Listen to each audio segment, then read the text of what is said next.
Una propuesta de marcada raíz cristiana en un país que suele mostrarse orgulloso de su laicidad. Eso trae en síntesis Carlos Iafigliola a la paleta de precandidatos del Partido Nacional.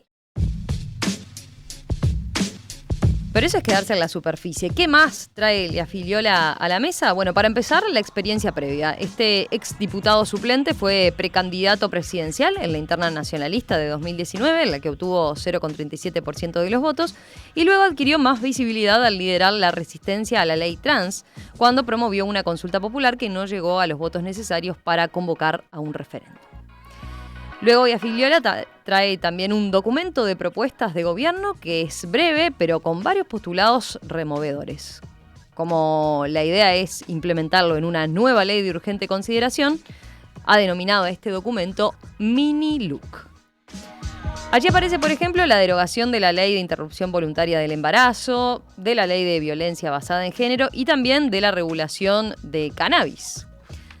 Por otro lado, apunta a la conversión del Ministerio de Desarrollo Social en un Ministerio de Familia, permitir también la educación en el hogar o homeschooling y la ejecución de un plan de seguridad inspirado en el de Nayib Bukele en El Salvador. Vamos a conocer más al detalle lo que propone Carlos Iafigliola como precandidato a la presidencia por el Partido Nacional. Por eso nos está visitando aquí en estudios. ¿Cómo está? Buen día, bienvenido. Buen día, Romina, un gusto estar con ustedes. Hace mucho que no venía y bueno, gracias por la invitación y a las órdenes de lo que quieras preguntar. Empecemos por las definiciones. A ver, ¿qué significa para usted ser social cristiano? Bueno, es una definición desde el punto de vista ideológico que adopté hace ya más de 40 años, ¿no? Hace más de 40 años que milito, primero a nivel social, después a nivel gremial, universitario y después a nivel político. Es una mirada, obviamente, de raíz cristiana sobre todos los temas que hacen a la vida del país. Recordemos que la historia de los partidos políticos llamados social cristianos o demócratas cristianos es muy vasta. En Europa primero, en América después. El Uruguay tiene una larga historia en partidos de denominación social cristiana o demócrata cristiana. Primero, recordemos, la Unión Cívica, después vino el PDC. En los últimos tiempos nosotros hemos intentado, dentro del Partido Nacional, nuestra agrupación está cumpliendo 21 años ahora en noviembre, levantar un movimiento político con esa raíz. Es la mirada cristiana sobre todos los temas que hacen a la vida del país. Pero teniendo en cuenta eso que señala de que tiene distintas raíces y larga historia, ¿no? Pensando en el Partido Demócrata Cristiano dentro de la izquierda, ¿qué quiere decir esto? ¿Que lo cristiano, digamos, da para varias lecturas, por ejemplo? Y quizás para muchos sí, sobre todo en algunos temas. Yo creo que en algunos no debería haber dos lecturas. Por ejemplo, en el tema de la defensa de la vida, me parece que todos debiéramos ir por el lado de defenderla en serio, desde la concepción hasta la muerte natural. En general, los partidos de raíz cristiana han tenido esa mirada. Algunas veces algún partido vinculado a la izquierda en algún país, y en el Uruguay también pasó, quizás en algunos de estos temas se salieron un poco de lo que debiera ser. Pero inclusive hasta en este tema, yo recuerdo que la última votación que hubo en el Parlamento, que tenía integrante del Partido Demócrata Cristiano, Juan Andrés Roballo, votó en contra. Había hecho lo mismo también, o lo hizo después, Andrés Lima, que si bien no estaba dentro de un Partido Demócrata Cristiano, pero ambos integrantes del Frente Amplio, llegado el momento, votaron en contra. O sea, ahí dice, en ese tema, por ejemplo, hay una visión común, ¿no? Y ¿O puede haber un punto yo común? diría que en ese tema, en el tema de la solidaridad, en el tema de la subsidiariedad, es decir, hay principios que son básicos para quienes hemos levantado banderas históricas del social cristianismo. Recordemos que el social cristianismo como irrupción en la política arranca a partir de documentos de la Iglesia Católica, ¿no? Es a partir de documentos de la Iglesia Católica de la doctrina social de la Iglesia es que se empiezan a armar partidos de raíz cristiana en el mundo. Después, obviamente, estas corrientes han tenido aportes de distintos lados, pensadores cristianos evangélicos, etcétera, pero el documento inicial es la doctrina social de la Iglesia. Bueno, y en estos temas no puede haber dos miradas. Después, en la vida real a veces se da eso, de que hay alguno que se define cristiano, pero por ahí está a favor del aborto. Bueno, ha pasado. Nosotros hemos tratado de mantener nuestra visión a lo largo de estos más de 40 años y bueno, sin medir costos políticos, porque a veces te preguntan eso. Si midiera costos políticos, capaz que alguna bandera hubiera convenido desde lo políticamente correcto bajarla un poquito. Usted se ha definido también como una voz de lo políticamente incorrecto. Sí, tal cual. ¿Qué quiere decir con eso? Y bueno, ¿qué sería políticamente incorrecto para usted? Bueno, justamente levantar temas o levantar banderas que en estos tiempos parecería como que fueran de la prehistoria. Más de una vez me han definido como un dinosaurio, como alguien de la prehistoria, cuando levanto temas como de defender la vida desde la concepción y enfrentarme a todos los intentos que han habido de querer legalizar el aborto y aún después de legalizado, intentar tirarlo abajo o buscar alternativas. Eso yo lo defino en función de lo que se define en general en la sociedad. Eso podría ser lo políticamente incorrecto, porque hoy las nuevas visiones ideológicas apuntan más a lo que se llaman los nuevos derechos, ¿no? Y no necesariamente se paran sobre el respeto de los derechos fundamentales. O sea, esos nuevos derechos, por ejemplo, el derecho a la llamada salud sexual y reproductiva, que es justamente la que apunta a leyes de aborto, ese es un llamado nuevo derecho, pero está parado sobre un derecho fundamental y lo pasa por arriba, porque vulnera el derecho fundamental, el primer derecho humano, que es el derecho a la vida. Entonces, en muchos de estos temas, no solamente usted dice, voy contracorriente, digamos. A lo que son estos tiempos, digamos. En muchos temas ideológicos he ido contracorriente. Y también he ido contracorriente en algunas cuestiones de la política más doméstica, más de entrecasa, porque yo cuando he tenido que marcar diferencias dentro del Partido Nacional, las he marcado. Ha dicho que en algún momento se ha sentido ninguneado dentro del Partido Nacional. Sí. ¿Qué quiere decir con eso? Y bueno, que no nos han tenido en cuenta, no nos han respetado, no han respetado nuestra historia, no han respetado nuestro presente, invitaciones que no nos llegan, que no se tenga presente nuestro pensamiento a la hora de tomar una decisión. Es decir, han habido a lo largo del tiempo episodios que muestran esto, que no siempre se valoró nuestra participación. Nosotros somos orgánicos del Partido Nacional. Yo he sido históricamente convencional nacional y departamental, participo en todas las instancias orgánicas del partido, soy un hombre leal al partido. ¿Tiene esta participación en la convención, no en el directorio? No, en el directorio no. Para integrar el directorio obviamente se necesita un peso político mayor, pues son 15 miembros. En general en el directorio están representadas las grandes agrupaciones. Bueno, ves, ahí hay una mirada distinta nuestra en esta campaña que estoy llevando adelante. Nosotros decimos que debiera haber un respeto a las agrupaciones medianas o chicas, que no necesariamente lo está viendo, y bueno, crear ámbitos donde sus voces sean escuchadas. Por ejemplo, yo planteo que haya bimensualmente un directorio ampliado donde participen además dirigentes medios.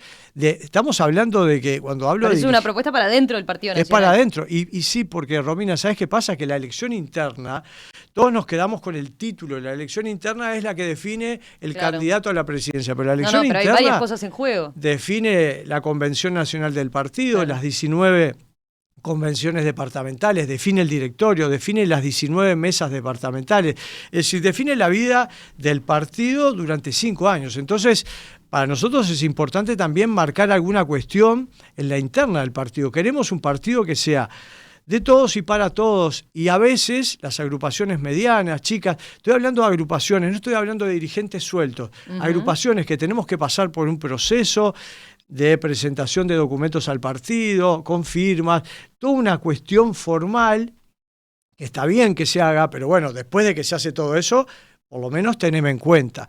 Y a nosotros nos parece que no siempre a las agrupaciones medianas y chicas, a los dirigentes de esas agrupaciones medianas o chicas, se los tiene en cuenta. Bueno, ese es un planteo que me ha puesto en algún momento en una cuestión casi que de políticamente incorrecto o de cierta rebeldía. Lo mismo con el gobierno.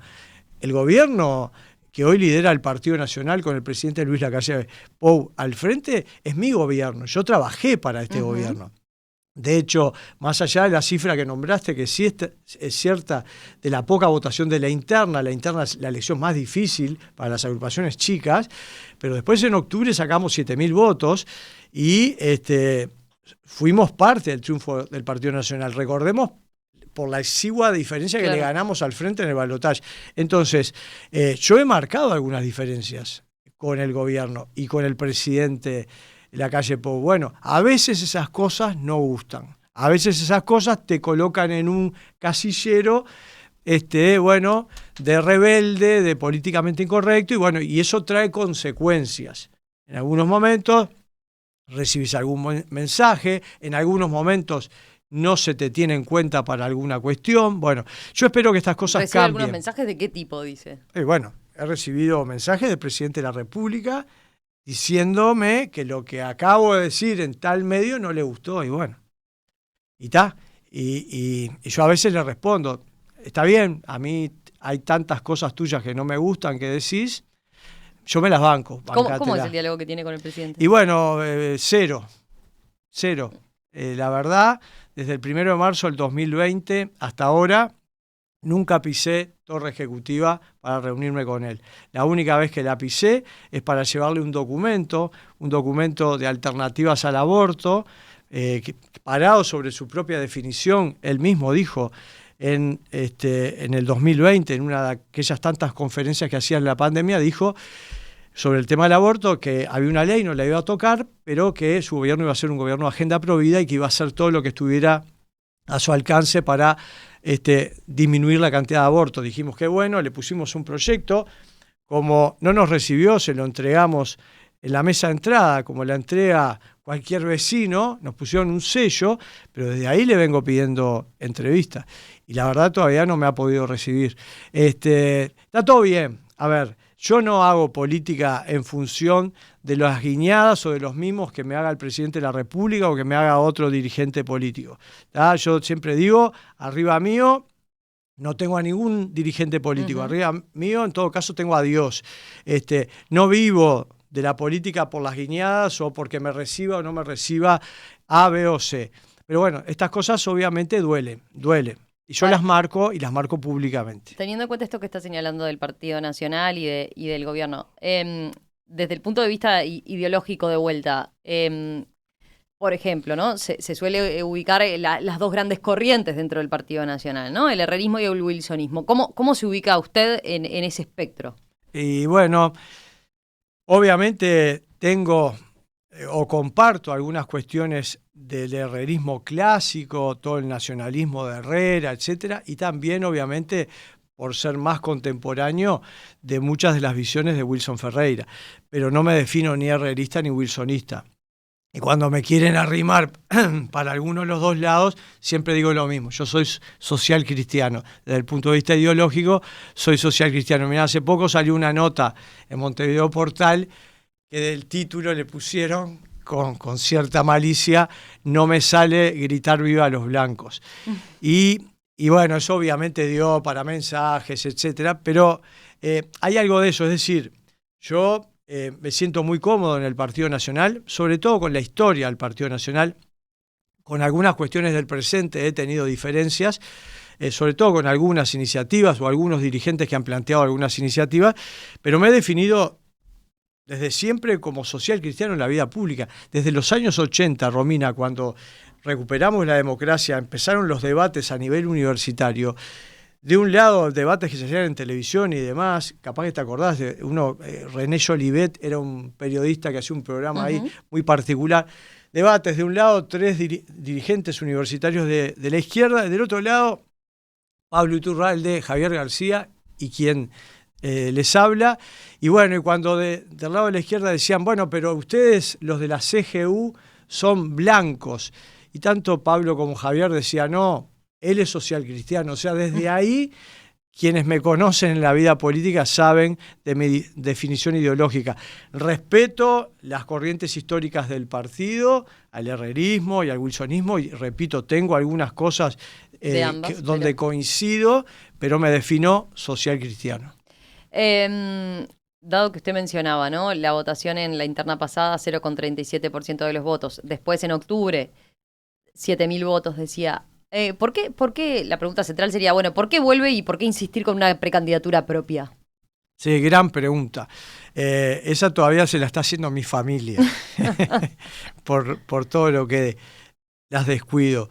A ver, nosotros estuvimos todos estos años activos, desde el 2020 hasta acá estuvimos activos, recorrimos el país con nuestro movimiento defendiendo la ley de urgente consideración, que hubo que defenderla porque se llevó adelante una consulta popular.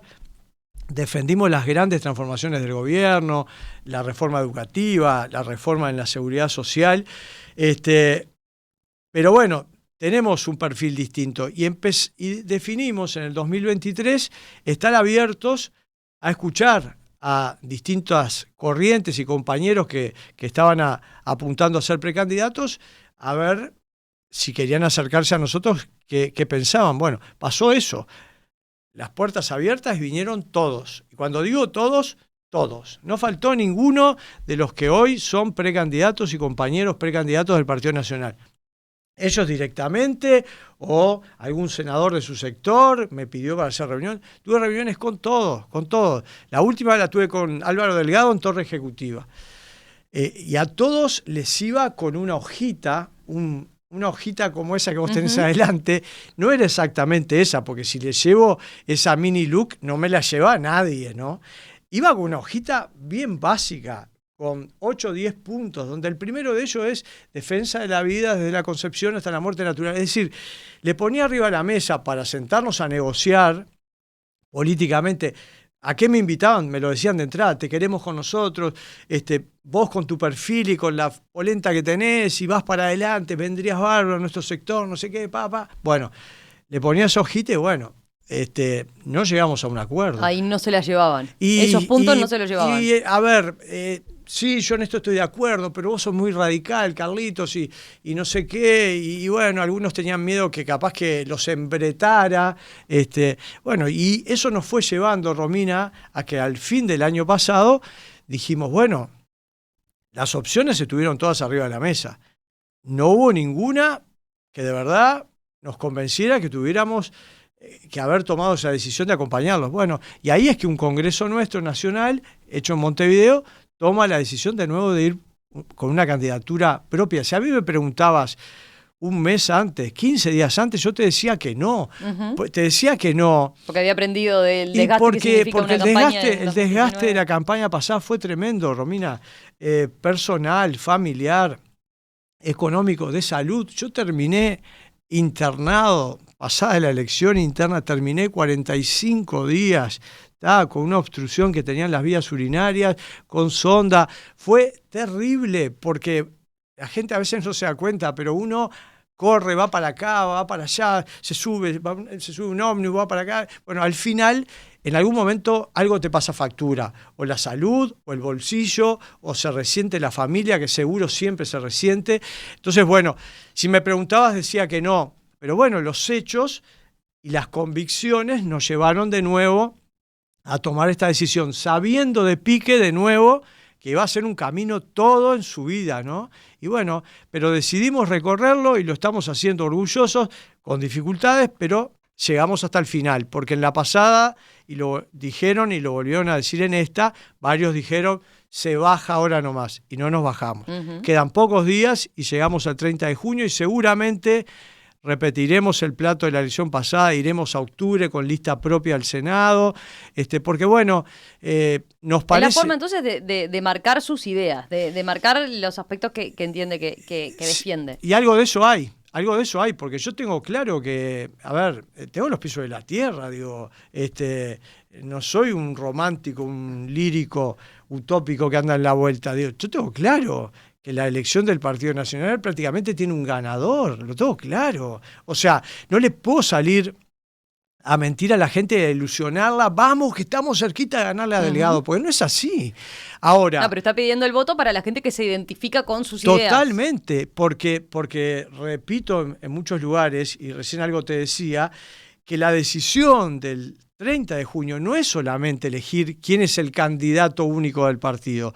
Define la historia, las ideas, las propuestas, los principios, los valores durante 5 años del Partido Nacional y de un posible segundo gobierno, porque yo estoy trabajando para que haya un segundo gobierno de coalición liderado por el Partido Nacional. Bueno, si será importante que la gente en la interna de ese primer paso. Yo sé que hay gente que no quiere votar porque dice, no, voy a votar en octubre, ya está definida. Yo le pido a la gente que nos está escuchando que lo piense, que lea las propuestas. En nuestro caso está en nuestra web, que es adelanteyafiliola.com, que lea las propuestas, que conozca nuestras historias de vida, de militancia. Y bueno, y en función de eso decida. Yo respetuoso de la ciudadanía, pero me parece que es importante que exista una corriente de pensamiento en el partido y en un próximo gobierno como la nuestra. ¿Hay un campo más fértil quizás para sus ideas hoy que hace 5 años, que en 2019? Estoy pensando en, por ejemplo, el contexto, ¿no? Milei en Argentina, Javier Milei en Argentina. Bueno, yo mencionaba, y después vamos a profundizar en algún punto de contacto con las políticas de Bukele en El Salvador. El ascenso de posturas más de lo que se dice de extrema derecha en el primer mundo. ¿Ve un campo más fértil para este tipo de programas como el que usted impulsa, que podría ser considerado por los oyentes como más conservador, por ejemplo? Sí, totalmente conservador. A ver, yo me defino como liberal en lo económico y conservador en lo social. A ver, en la elección pasada pasaba algo con otros nombres. Me nombraban a Trump, me nombraban a Bolsonaro, ahora se me nombra a Milei, a Bukele. A ver, yo no estoy haciendo política en función de lo que hacen otros actores políticos a los que respeto en otros lugares. Hago política desde siempre, desde mis valores y principios. Que pueda haber en alguno de estos referentes que tú nombrabas o actuales presidentes puntos de cercanía con nosotros, sí, está claro. Yo, en el caso concreto de la Argentina, pensaba que era importante que hubiera un cambio y pensaba que lo mejor era que ganara Milei. Sigo creyendo que fue una buena cosa para Argentina y creo que es una buena cosa también para la región que haya ganado Milei. ¿Cómo pueda impactar eso acá en nuestro país? No lo sé, Romina.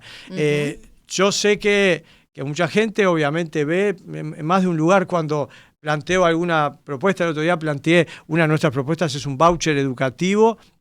Y me dicen, pero eso es una propuesta de Milei. Bueno, no sé, Milei me la habrá copiado a mí, pues yo hace años vengo hablando de esto y Milei hace poco que está tan fuerte mediáticamente, pero digo, puede haber algún punto de contacto, Yo creo igual, más allá de esto, que es obviamente coyuntural, todo esto que está pasando es coyuntural porque mañana puede cambiar. Yo creo que el Uruguay tiene una base desde el punto de vista de sus valores de raíz cristiana. Yo creo que en general el Uruguay la tiene. Se nota más, a veces, lo digo, más cuando me adentro en el interior del país, eso lo veo más visible, más tangente. ¿Sí? ¿Su movimiento es más fuerte en el interior que en Montevideo? Lentamente se ha ido convirtiendo en eso, sí.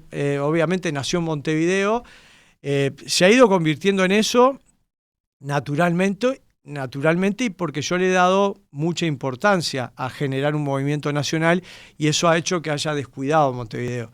Los compañeros de Montevideo me lo recriminan todo el tiempo porque yo me he pasado horas y días enteros en los últimos 10 años recorriendo el interior y yéndome a algún lugar a encontrarme con una persona que me llevaba todo un día y todo un gasto, pero a encontrarme con una persona. Pero ¿Cómo es hacer política así, siendo un precandidato minoritario, como dice usted? Sí, y es muy difícil.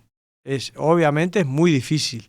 ¿Qué pasa con la estructura? ¿Qué pasa con los recursos? Y bueno, recién contaba fuera del aire, por ejemplo, que es su propio chofer, obviamente, ¿no? Sí, sí. Es sí. el quien dirige la agenda.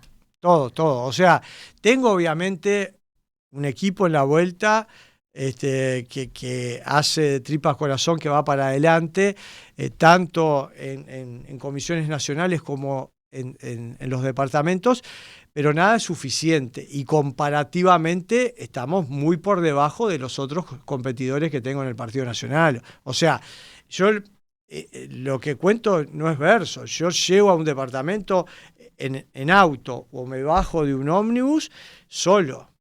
Y en general, mis competidores en el partido vienen en un par de autos con su chofer, su community manager, con todo. Está bien. En estos tiempos, cuanto más equipo tengas, mejor.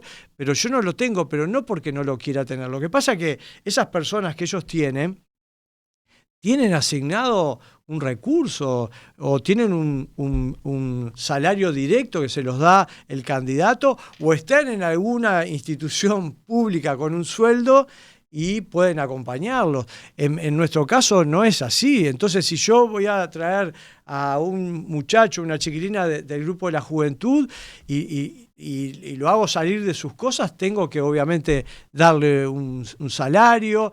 No lo puedo hacer. ¿Y cuál es el principal mecanismo de financiamiento que tiene lo de los votos?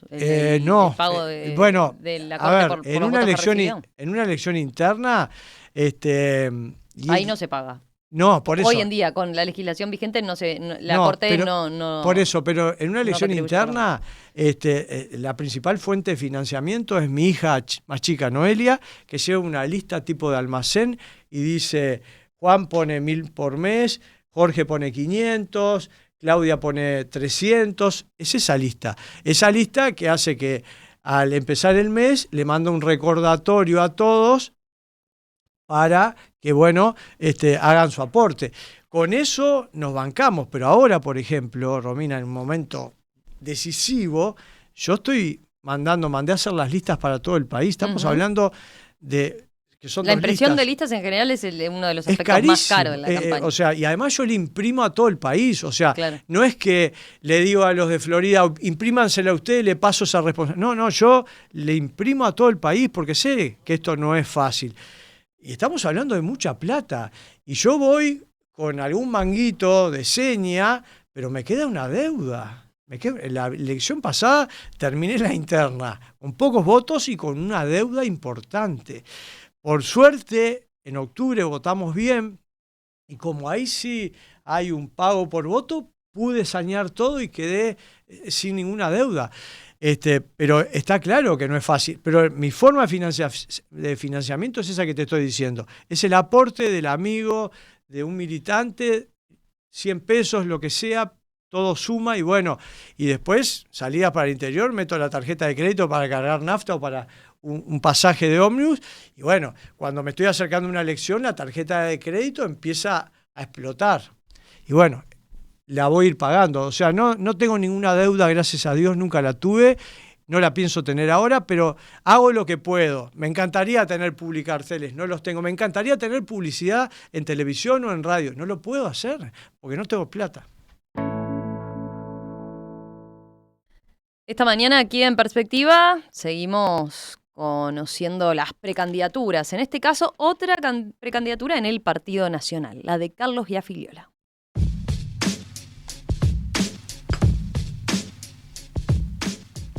Carlos Iafigliola es precandidato presidencial por el Partido Nacional con el apoyo de su sector. Adelante.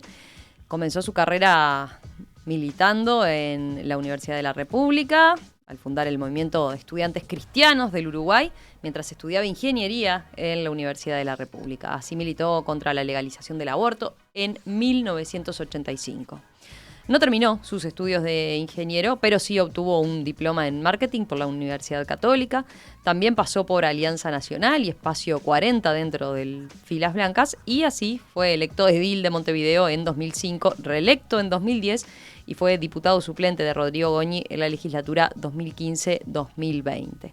En ese periodo impulsó la convocatoria a un prereferéndum que derogara la ley integral para personas trans.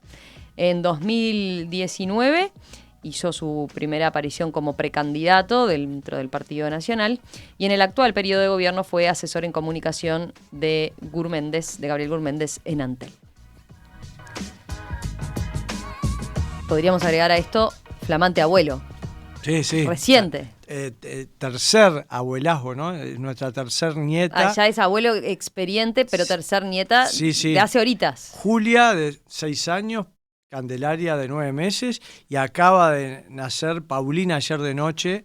Y bueno, muy felices. Estas son de las cosas que obviamente te cargan las pilas, te reconfortan en medio de la locura en la que uno está, porque es una locura esto de la actividad política. Mi nieta más grande de 6 años, a veces se me para adelante y me dice, abuelo, me tenés cansada con la política. Así.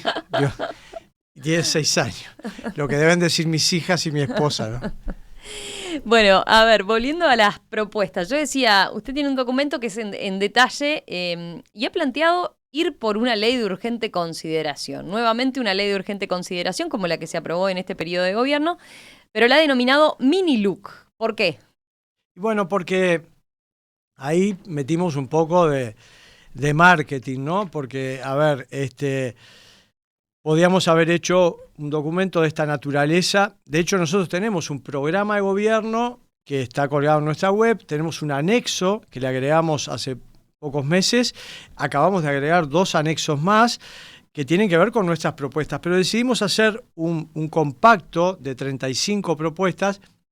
Y como estuvo tan presente el tema de la LUC en este periodo, porque yo creo que hasta ahora no se había hablado tanto de este tipo de leyes, de estas leyes con estas características, bueno, le pusimos mini LUC, porque si uno la compara con lo que fue la ley de urgente consideración de nuestro gobierno, obviamente es chica al lado de lo que fue la que se terminó aprobando en nuestro gobierno. Así que pero es una cuestión entonces más de marketing para englobar todas las propuestas que esto tenga forma de una ley efectivamente de urgente consideración. Sí, porque en realidad, obviamente, una cuestión de este tipo es para poner la consideración del Partido Nacional en primer lugar y de la coalición en segundo lugar. Hoy, de hecho, ya te comento una primicia, a las 5 de la tarde me recibe la actual presidenta del Partido Nacional, la doctora Macarena Rubio, y le voy a entregar toda nuestra documentación,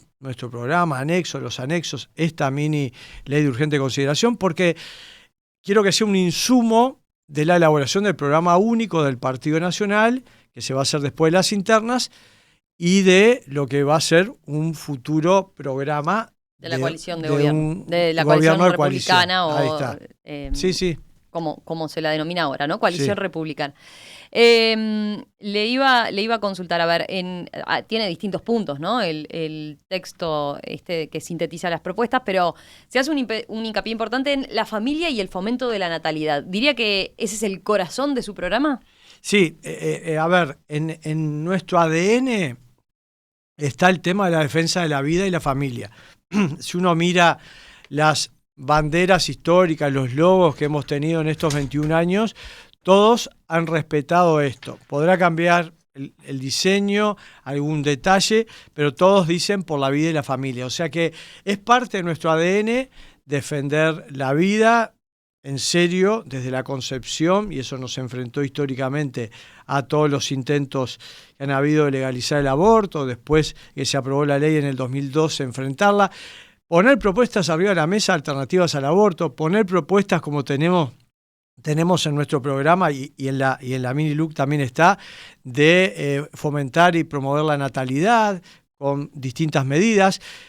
Acá tengo, por ejemplo, en esa línea podríamos mencionar subsidios y exoneraciones fiscales a familias con hijos. Prolongar licencias de maternidad y paternidad, sobre todo en casos de familias numerosas, nacimientos múltiples o hijos con discapacidad o enfermedad. Incentivar a las organizaciones de la sociedad civil que trabajen con mujeres embarazadas de sectores sociales vulnerables. Esas son una de las medidas concretas que propone en esta materia, ¿no? Sí, tal cual, y en nuestro programa hay muchas más. Estas son apenas algunas dentro de esta mini LUC. Digo, estos temas son desde siempre temas centrales nuestros, o sea, nadie está descubriendo nada cuando yo hablo de estas cosas. porque hemos levantado estas banderas desde siempre, hemos estado en la primera línea de defensa de la vida desde siempre. Y bueno, somos coherentes y mantenemos esta línea. A veces no tenemos suerte, porque este proyecto de alternativas al aborto, que yo hace un rato comenté que dejé en Torre Ejecutiva y que tengo el sello de Torre Ejecutiva cuando me lo recibieron en el 2021, lamentablemente duerme en un cajón, pero eso es una propuesta interesante para bajar la cantidad de abortos parado sobre la propia ley. O sea, usted decía, no implica una derogación de la actual ley de interrupción voluntaria del embarazo. No, nosotros tenemos las dos propuestas arriba de la mesa. Por supuesto, una es la histórica de derogar la ley de interrupción voluntaria del embarazo, ley de aborto, pero para eso se necesita mayoría, que sabemos que no es fácil. En nuestro gobierno, en el actual gobierno de coalición, yo creí que podía haber una mayoría o una voluntad. No hubo nadie que impulsara eso desde adentro del Parlamento, etcétera. Entonces tenemos un plan B. ¿El plan B cuál es? Generar un proyecto, que es un plan piloto que se llama Alternativas al Aborto. ¿Qué es ese plan piloto? Bueno, pararse sobre la propia ley de interrupción voluntaria del embarazo, el artículo 3 y el artículo 5, y generar alternativas. Porque, ¿qué dice el artículo 3? El artículo 3 fue el que más se discutió en aquel momento, porque es el artículo famoso que dice que se crea un equipo multidisciplinario integrado por psicólogo, asistente social y ginecólogo, que le tiene que dar a la mujer, a la mamá que se presenta en una clínica pública o privada, la información de lo que es un aborto, de los pasos que se van a dar, etcétera, las consecuencias, pero también le tiene que dar alternativas. El propio artículo 3 habla de que le tienen que dar alternativas, sobre todo a mujeres que van y ponen arriba de la mesa que el causal por el cual están por tomar esta decisión es una cuestión de índole social y económica, que se encuentran con una alta vulnerabilidad social. Bueno, ahí hay que darle alternativas, hay que decirle, bueno, existen hoy estas políticas públicas que podrían ayudarte a llevar adelante el embarazo. Bueno, ese es el artículo 3. Y el artículo 5 de la ley vigente dice que hay que interactuar con organizaciones sociales idóneas justamente que se dedican a atender a mujeres en alta vulnerabilidad social. ¿Qué hicimos nosotros? Armamos un proyecto que se para sobre estos dos artículos, se llama Alternativas al Aborto, y dijimos, hagamos un plan piloto, interactuemos entre las policlínicas de ACE con una organización, elegimos a una, CEPRODI, que es una organización que capaz que la conocen, tiene más de 25 años,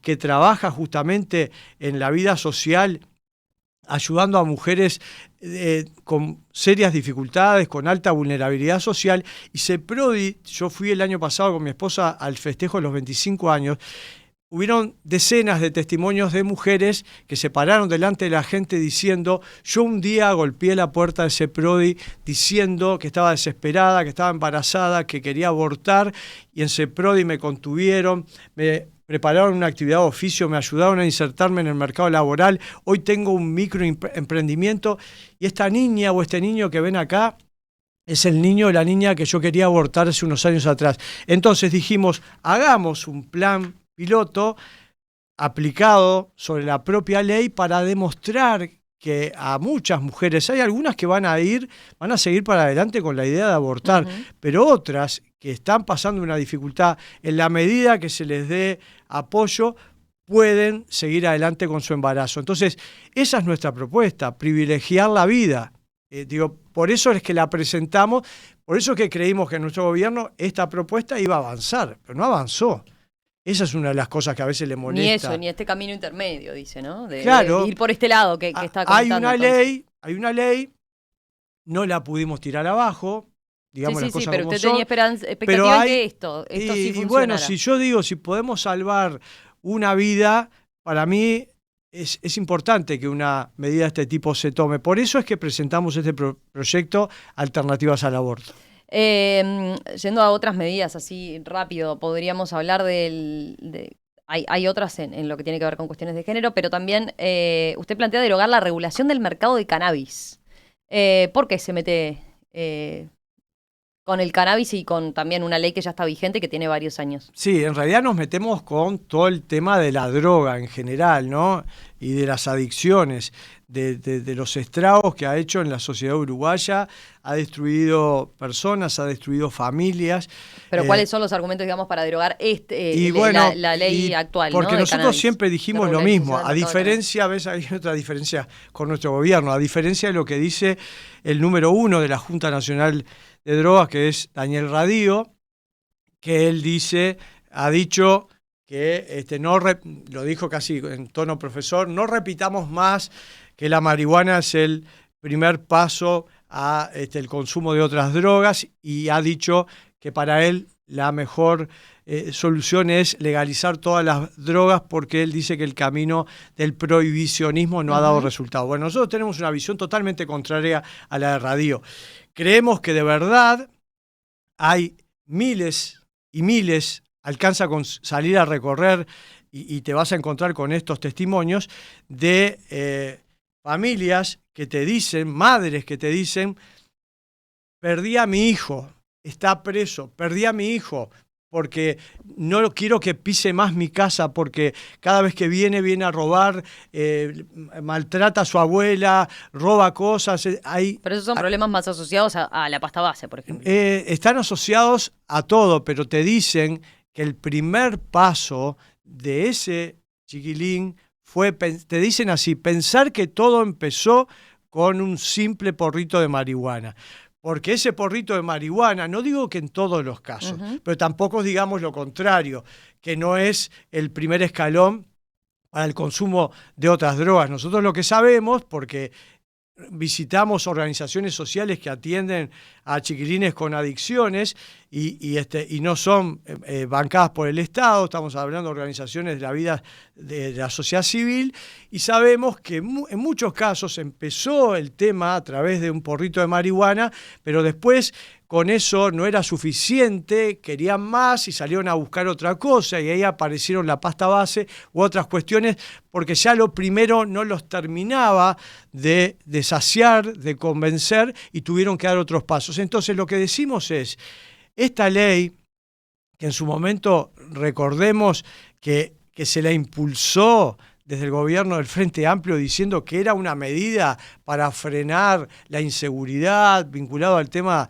de la droga y el narcotráfico, no logró ninguno de esos resultados. Al contrario, hay más consumidores hoy en el Uruguay, pero además nunca se puso arriba de la mesa lo que era parte de la ley, que es explicar públicamente lo nociva que es la marihuana.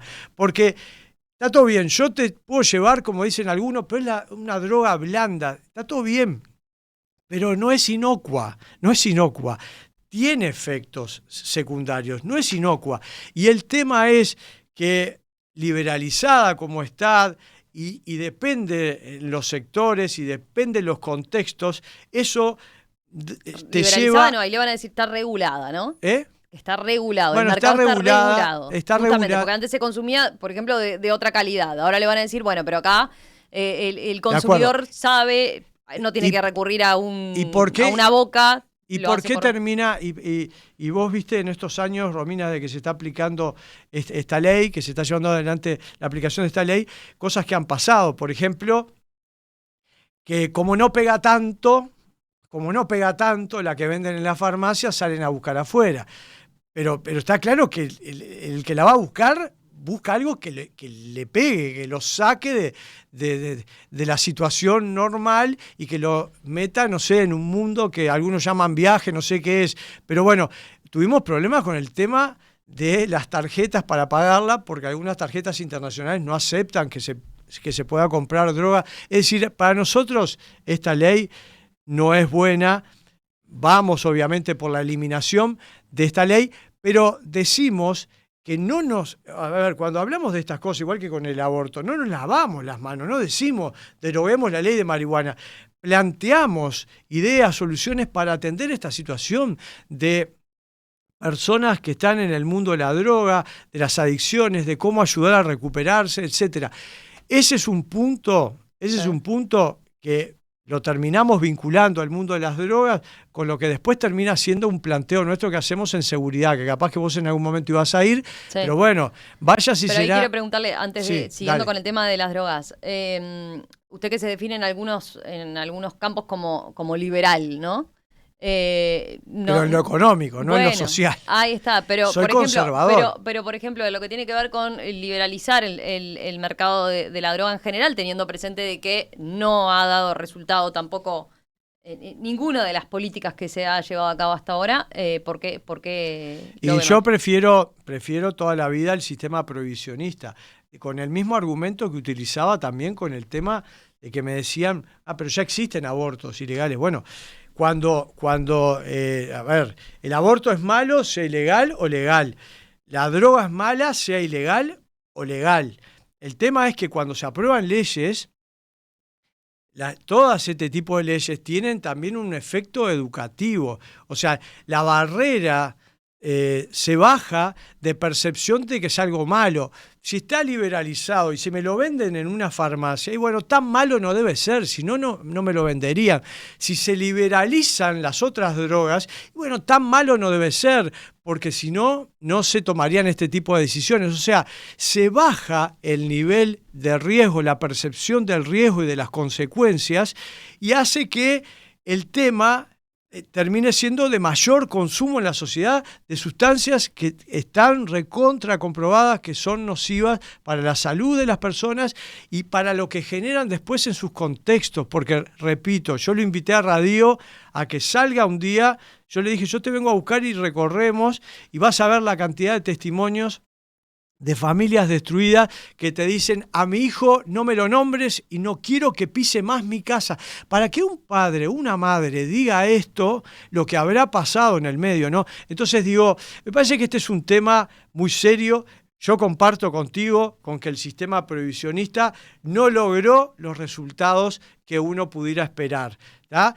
Pero la liberalización es peor, porque baja las barreras de percepción del riesgo y ahí son más los que se meten a consumir y el problema se agranda y no se achica. Tenemos que ir cerrando, pero no quiero dejar de preguntarle por las medidas de seguridad. Estas que yo señalaba en el comienzo tienen en cierto... Usted habla del plan Impacto, ¿no? Sí. Que Impacto con K es Impacto con K, lo pusimos a propósito. Que se inspira en medidas que ha implementado Salvador Bukele en El Salvador. Y usted señala, incluyen 3 puntos, ¿no? Fuerte represión del delito, especialmente el crimen organizado, reconstrucción del tejido social en las zonas de mayor criminalidad y renovar el sistema carcelario mediante la construcción de una cárcel de máxima seguridad.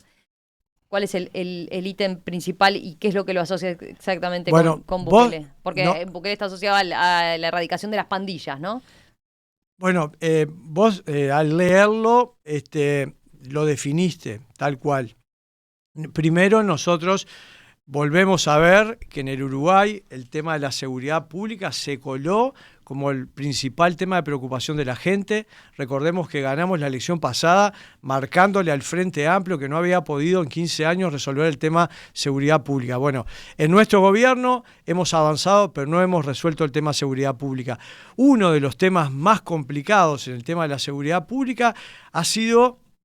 y es el avance que han tenido estas bandas vinculadas al mundo de la droga, el narcotráfico, lo que han generado violencia, muerte, han tomado zonas, ya no solamente en Montevideo, sino que en el interior del país. Recorro el país y cuando yo menciono algún barrio de Montevideo me dicen, ojo, mirá que acá en tal zona está pasando lo mismo. Bueno, ¿qué hicimos? Fue mirar hacia el exterior y ver en donde estaban pasando fenómenos similares al nuestro, porque iguales no puede haber ninguno, pero similares, y que estuvieran aplicando políticas que dieran resultados. Miramos a El Salvador. Usted ve puntos de contacto entonces en el diagnóstico, digamos, porque sí. Ahí están las pandillas. Sí, allá se habla de maras, sí. Acá no hay... con ese nombre no existen, pero sí son bandas vinculadas al mundo del narcotráfico, al mundo de la droga. Tienen un nombre distinto, tenemos diferencias culturales, pero el problema es exactamente el mismo. ¿Qué veo yo en El Salvador? Que Bukele bajó de 4.500 asesinatos por año a menos de 150 en el año 2023. ¿Qué hizo? Aplicar un plan fuerte que se llama control territorial, y donde los ejes son estos: tomar esas zonas que fueron tomadas previamente por estas bandas criminales, con el Estado fuertemente, presencia del Estado para hacer cumplir la Constitución y la ley, con la policía bien respaldada, más allá que la LUC le dio respaldo, darle más respaldo, pero no descarto la posibilidad de que sean acompañados en algún caso por militares, tal cual lo planteaba la propuesta aquella de Vivir sin Miedo de Larrañaga, que uno de los 4 puntos era el crear una Guardia Nacional integrada por militares. Nosotros respaldamos a Larrañaga, fuimos los únicos del Partido Nacional, fuera de su sector, que respaldamos a Larrañaga en aquella propuesta. Entonces, fuerte presencia policial con militares reprimiendo. Segundo punto, reconstrucción del tejido social. ¿Qué hace Bukele en El Salvador? Creó los centros Cubo, centros urbanos de bienestar y oportunidades. En esa misma zona donde reprime, instala al Estado con un edificio para contener y ayudar a la gente que ahí vive, para formar a los jóvenes en temas educativos, formarlos en temas para que se inserten en el mercado laboral, darle una contención, porque si no se hace eso, muchos de esos jóvenes van a terminar ingresando en esas mismas bandas criminales que se están combatiendo. Y el tercer elemento, la visión sobre las cárceles. Queremos que Uruguay tenga una cárcel de máxima seguridad, Uruguay no la tiene. Cárceles chicas para infractores en primera instancia. ¿Para qué? Para que se pueda cumplir esa máxima de que se rehabiliten. Hoy es imposible. Cero ocio, plantea usted. Y bueno, y el cero ocio en las cárceles lo implantó Bukele en El Salvador. Los operadores penitenciarios tienen camisetas que dice cero ocio. ¿Qué hace Bukele? A ver, el ocio es malo para los que vivimos en libertad, pero mucho más para quienes están privados de libertad, porque en ese tiempo ocioso organizan el delito desde adentro hacia afuera. ¿Qué hace Bukele en El Salvador? Pone buses en la puerta de las cárceles a primera hora de la mañana, sube a los presos, los lleva a trabajar a obra pública para que no tengan tiempo ocioso, para que trabajen y para que le devuelvan a la sociedad, por lo menos en parte, por el mal que han hecho. Todas estas cuestiones, Romina, necesitan idea, la tenemos, necesitan voluntad política y la tenemos, tomar decisiones a nivel jurídico, obviamente hay una batería de medidas que hay que tomar para apuntalarla y tener coraje, y nosotros lo tenemos. Si no se tiene esto, no se puede implementar un plan de este tipo. Bueno, le iba a mencionar, Bukele ha sido criticado por organismos internacionales, básicamente, bueno, por pasarle por arriba a la justicia, violar derechos humanos, meter presa a gente que no necesariamente tenía que ver con una pandilla. ¿No le preocupa que puedan darse situaciones de ese tipo o excesos de ese tipo? Por supuesto, por supuesto. Trasladando, digamos, un sí, programa de este por tipo. supuesto, y estoy atento a esas críticas que han habido. Por supuesto, lo nuestro es un plan dentro de la Constitución y la ley. Ahora, también te cierro con esto. Y mirá qué frase te dejo para que quede en el programa. Un policía puede tener un exceso a la hora de reprimir o a la hora de capturar o tomar a una persona delincuente. Puede pasar eso. Yo no digo que no pueda pasar porque puede haber un exceso.